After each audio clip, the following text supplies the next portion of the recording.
Ladies and gentlemen, I'm so excited you guys are here today. I'm so excited. I think today is going to be a really good lesson. Some of us are finishing up our tests from yesterday, but today should be a pretty short lesson. We're talking about the converse of the Pythagorean theorem. It's going to be awesome. Before we touch on that, I want you guys to take a look at these questions because this will still be happening. I still want us to practice these skills so that we can be amazing at this. How do you square this? I need a volunteer. How do we square 5 radical 3? How do we do that? Yeah.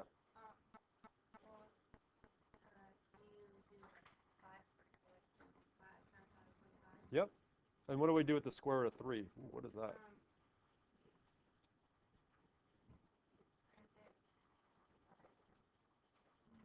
Times what? Times what? Times 3. Yeah. So you could either say this is, hey, square the 5, square the 3, and have the square root of 9. Or you could go ahead and just say, hey, the square root of 9 is 3. Either one of those ways is perfectly acceptable. As long as you know to square both the 5 and the 3, like that, you should be fine. And then 25 times 3 is 75, should be fine. Just like that. How many people had 75? Raise your hands. Oh, yeah, that's good. Number 2, Lachey, help us out.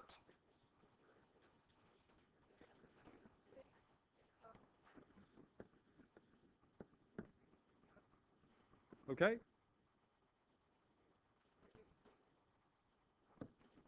Okay, so you had a pair of 6s. What's left over is the 6. That's it. That's the short way. That's really good. Now here's the question. Could you break these into 3s and 2s, 3s and 2s, 3s and 2s? You could. You'd still get this in the end. That's right. Could you have broken down 216 in a different way? Well, sure. You could have said like 2 and 108 and 3 and who cares and 54 and yeah. Tons of different ways you could have done it. I like the way Lachey did it, that she broke it down into a perfect square and did the other stuff. Okay, number 3. Oh, man. Hannah, number 3. Yes.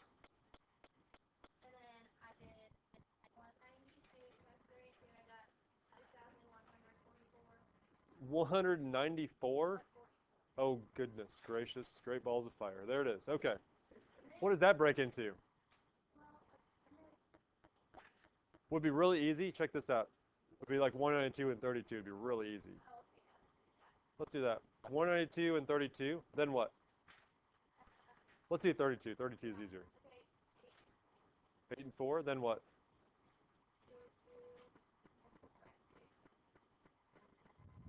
Oh boy, look at all these 2s. Okay, 192. Let's see what this turns out to be.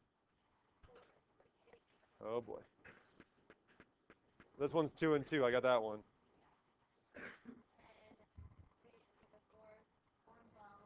Oh boy. Yeah, I would have gone 16 and 3 on that one, but that's okay. You're fine. Okay. Now here's the fun part of this. Are there any pairs? Well, first off, there's a 6 on the outside. The 6 is already out here, so we're going to have a 6 down here. Pairs. Well, here's a pair of 2s. Here's a pair of 2s. Here's a pair of 2s. Here's a pair of 2s. Here's a pair of 2s. And then all I see that's left over is a 3 and that 2 right there. Is there anything else? So that'd be 3 times 2 is left over. Okay. 6 times 2 is 12, 24, 48, 96, 192. So 192 times the square root of 6. How many people got that? Not the person doing it. Okay, that's good. That's a pretty challenging problem. That's about as tough as it gets. Was anything that tough on the test yesterday? No, it wasn't that tough. Not even close to that, right? Okay. Let's look at what we're actually talking about today. We're actually talking about the converse to the Pythagorean theorem. What's the Pythagorean theorem say? Okay, no. Where does it start off, though? What shape do we have to have? Okay, so it basically says the Pythagorean theorem itself says if you have a right triangle, you're welcome. If you have a right triangle, then basically that whole idea of the legs squared plus legs squared equals the hypotenuse squared, right? Okay. What does converse mean then? You guys remember converse? Yeah, you switch them. Yeah, you switch them. So here's what this is. The converse is going to be if, not this part, but this part over here. So if the leg squared plus leg squared equals the hypotenuse squared, then then your triangle is right.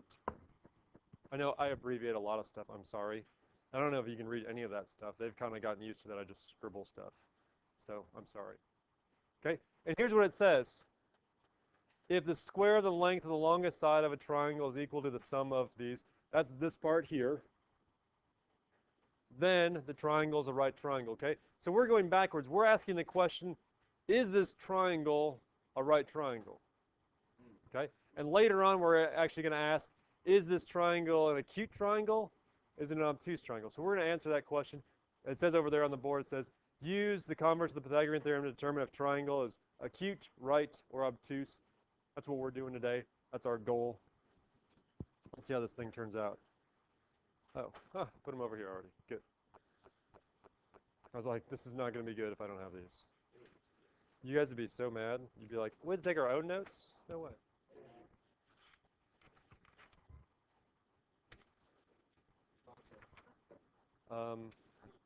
You're welcome. I don't know how to say. Okay. So what you see in front of you as I'm passing out this sheet,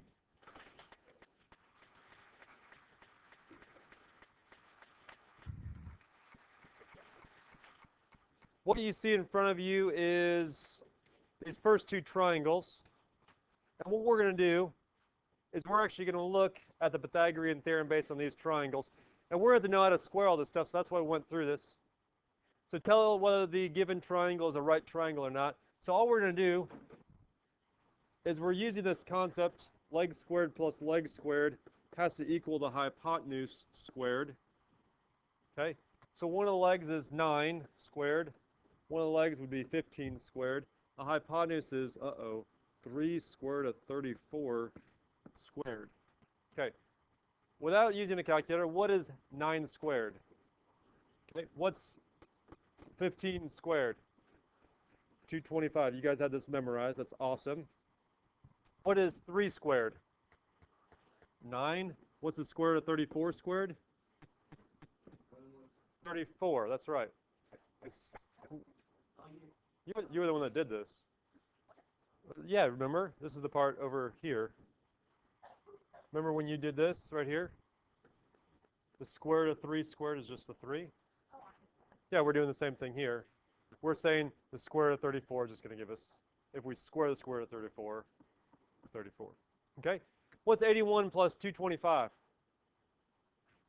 81 plus 225? 306. Okay? What is 9 times 34? Ooh, 306. So if these two are equal to each other, the question is, tell whether the triangle is right. It's right. Okay, it's a right triangle. Okay? Does that make sense? Okay, Nick, Pat. Oh, yes, Hannah.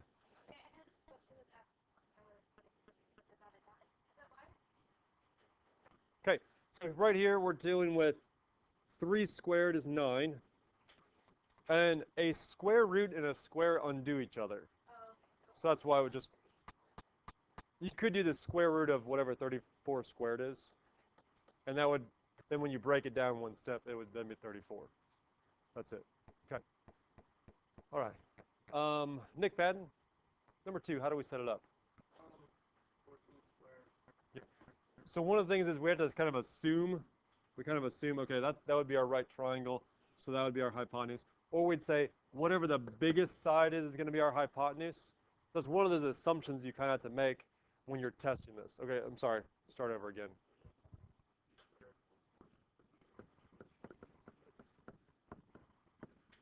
And really it's asking, is this equal to, but I think it's okay to write that. Okay, we don't know 22 squared, do we? We didn't memorize that. But they know it's 484?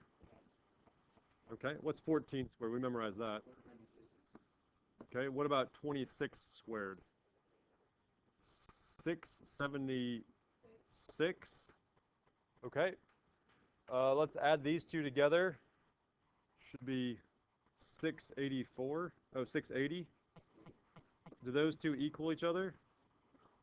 They're really close though, right? Are they close enough? No.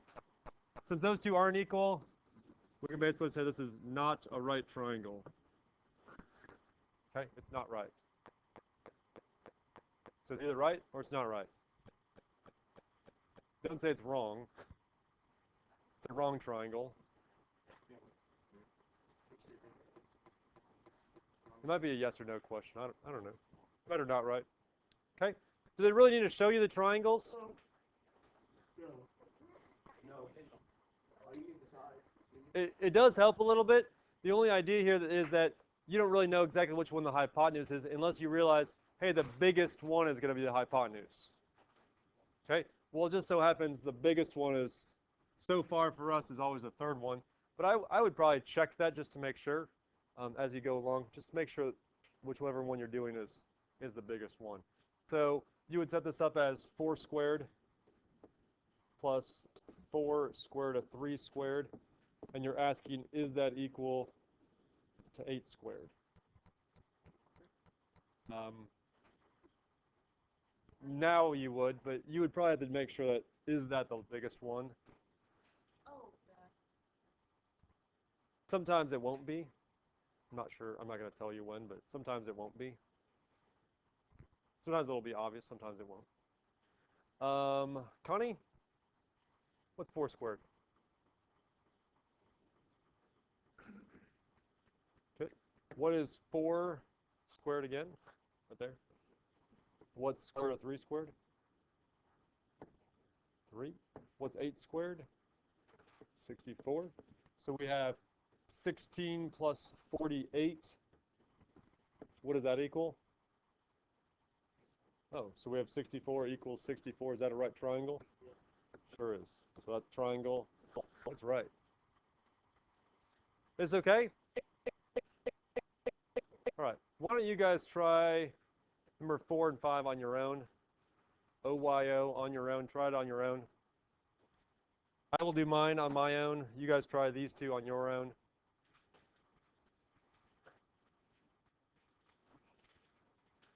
And if you do really well, maybe someone will write great gravy on your page. Maybe. No promises. Great gravy. What year are you? Starting in 9. Exciting. Right. Giving you guys a head start. Head start's over.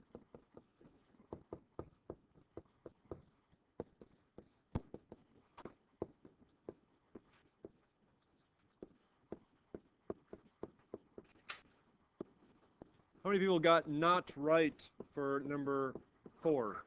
Not right? Rockadoodle. Good job, guys. No, it was just a rockadoodle.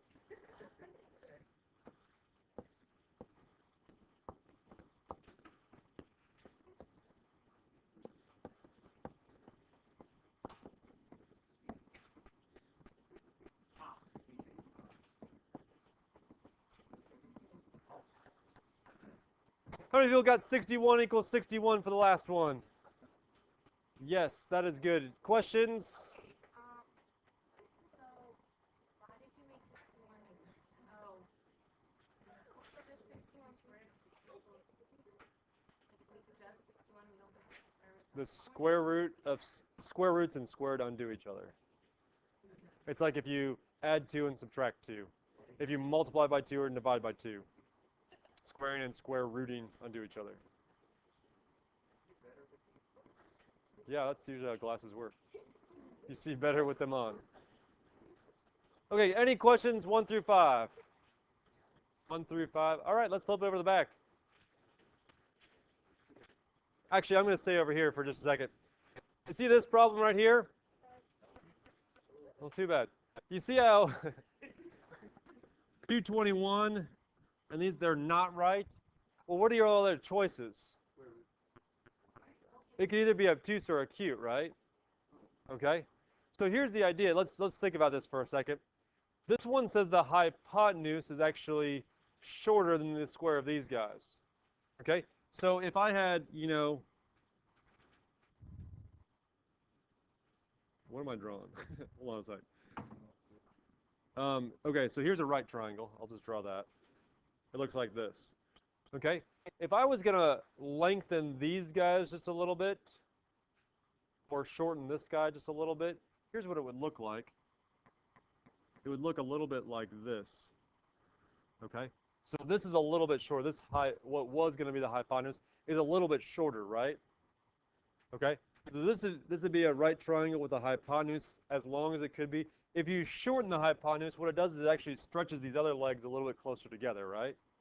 So if this is smaller, if this number, the hypotenuse, is smaller than this stuff, what type of triangle does it become? Acute triangle. Okay? So if your hypotenuse is smaller, it becomes acute. Let's look back at this other one. This one, oh, again, our hypotenuse is smaller. So what type of triangle would this be? This would also be an acute triangle. Okay? Okay. What if we had this? If in the very end we had 680, and it's not going to be equal to, let's say this is 699.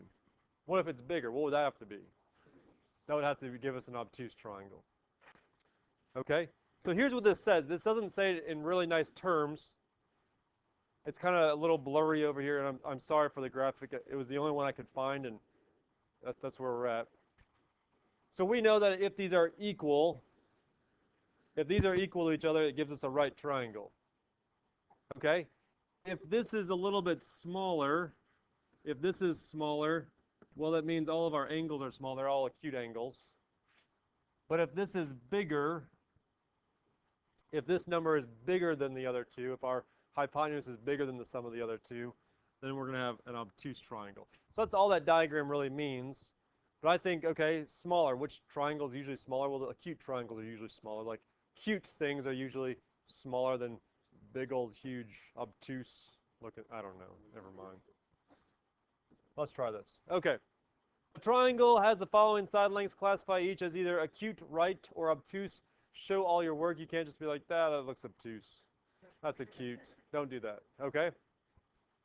Here's how this works. So we'd say 10 squared plus 11 squared equals 14 squared. It's not really going to be equal, but we'll pretend. This seems really familiar to me. We'd have 100 plus 121. I know it sounds really familiar. It was 196. That's 221 and 196. This is greater than this. So since the hypotenuse is less than, this is going to be an acute. Since our hypotenuse is smaller, is going to be an acute triangle. Okay? Number 7. Sierra, help us out with number 7. How do we do this?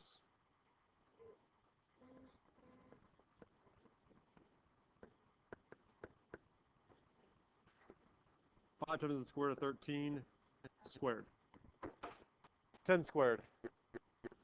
15 squared. 225. 5 squared. Square root of 13 squared.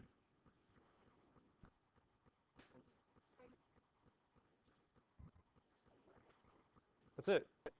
The square root of 13 squared is 13.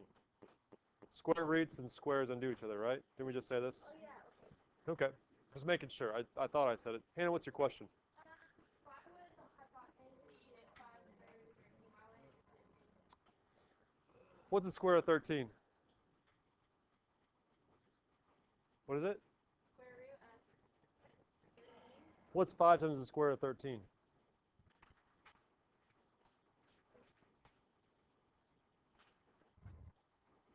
It's about 18.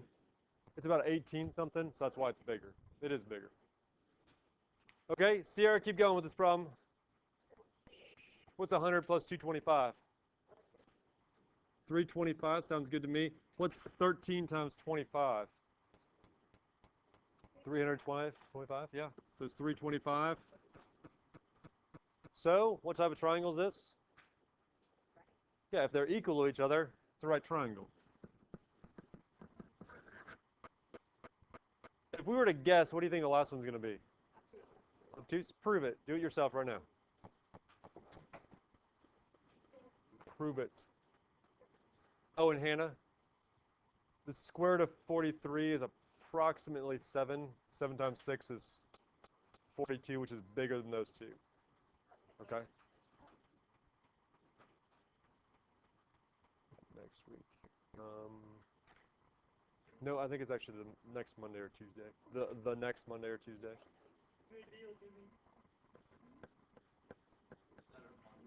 No. You still have another week.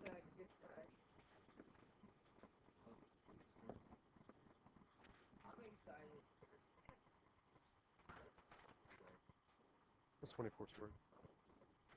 576. 576. Thanks.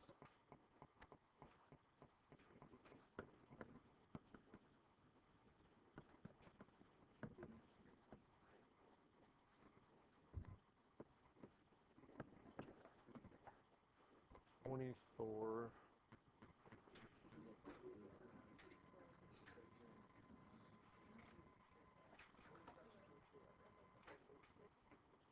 Is that right?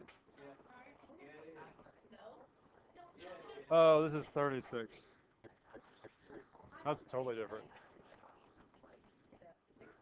I have no idea what that is. What's 36 times 43?